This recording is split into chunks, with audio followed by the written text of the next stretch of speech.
Shinko with me, your host, Noah Shenandoah. Today, I'm on a mission. I'm on a mission to introduce you to some of the incredible businesses right here in Shenandoah County and some of the incredible business owners and leaders who make it all possible.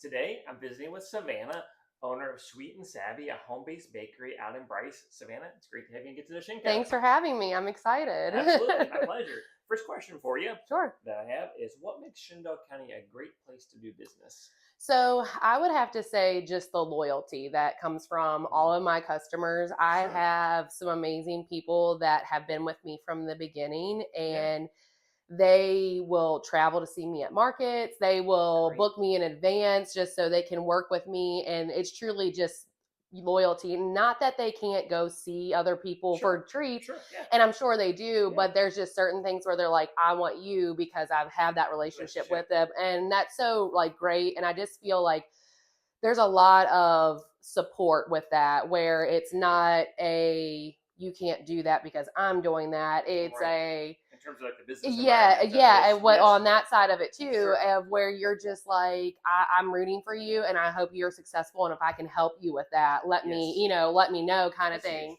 Yeah, it is. So coming from a customer standpoint and a business standpoint, I think just that loyalty and that support from everybody, we kind of all rally together and we really root for everybody to finish and that finish line and make those goals. So That's great. yeah. That's great. Yeah. Second question for you is, tell us a little bit about the story behind Sweet and Savvy and how you came to open up this bakery. Okay, so it kind of was just on a whim. It was during COVID, and my daughter and I were putting together some treats as like a little fundraiser. She wanted to earn some money to get a lake pass, and so that's like yes, so we kind of started that, and then I was like, this is actually kind of fun. I really enjoy it, and I've always dipped strawberries and baked like my whole life, but this I was like, I'm a stay-at-home mom. I, don't have a whole lot of financial freedom for myself in that sense of that if I want to go, buy myself a latte, I feel guilty because I can't do that, Sure.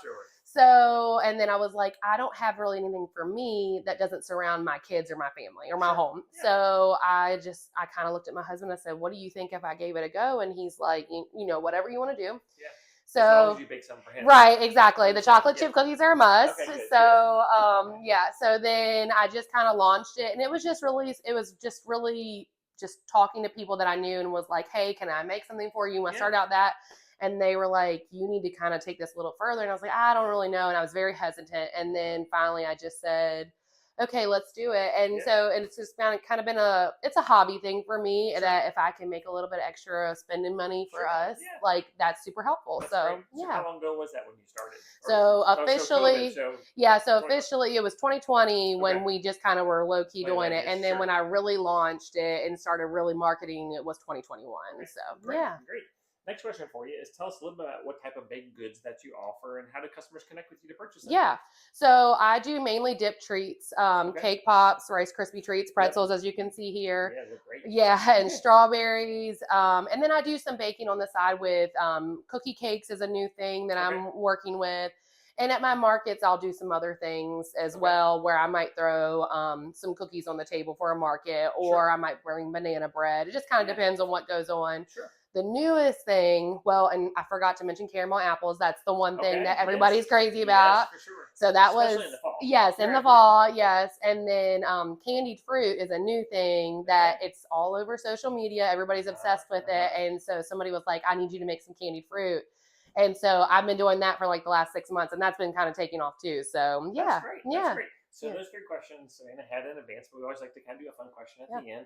So I was looking on your social media pages, which we'll talk about in a minute, but all sorts of different, really kind of creative, unique combinations of things, particularly with the candied fruits and things. So what's the wildest flavor combination you've ever tried, and how did it turn out? Okay. I saw things like dipped Oreos, chocolate covered watermelon, kiwi. So what's the most unusual combination? Just turned out way better than I expected. Probably the butterbeer cake pops that I made for Harry Potter. Okay, Yes. So I had a good friend that they're avid Universal Studios, and she's like, this is butterbeer, like what they serve. You've got the spot taste on. And I was like, it was just, butterscotch, and I think I did cream soda. I have it wrote down. And then I made it into a cake pop, and she's like, this was it. So I was kind of impressed because I was like, I don't know about this. And it seems like it worked out good. So that one was pretty wild. So That's great. yeah, That's great. yeah, Have fun. Have yeah. fun. Well, on that note, Savannah, thank you so much for being on Get to Know Yeah, Shenandoah absolutely. Thanks for with having me. Me, your host, Noah Shenandoah. To learn more about Sweet and Savvy, you can find them on Facebook Yep. and on Instagram, Yep. which you also list all of your upcoming markets Absolutely. and different events where you're going to be at. Yep. So until next time, Yep. I'm Noah Shenandoah, encouraging you to get out and get to know Shenco. If you'd like to have your business featured on Get to Know Shenco, please reach out to me, John Fogel, at jfogel@shenandoahcountyva.us, or message me right here on Facebook. We appreciate you watching this video and helping to get the word out on all the amazing businesses right here in Shenandoah County.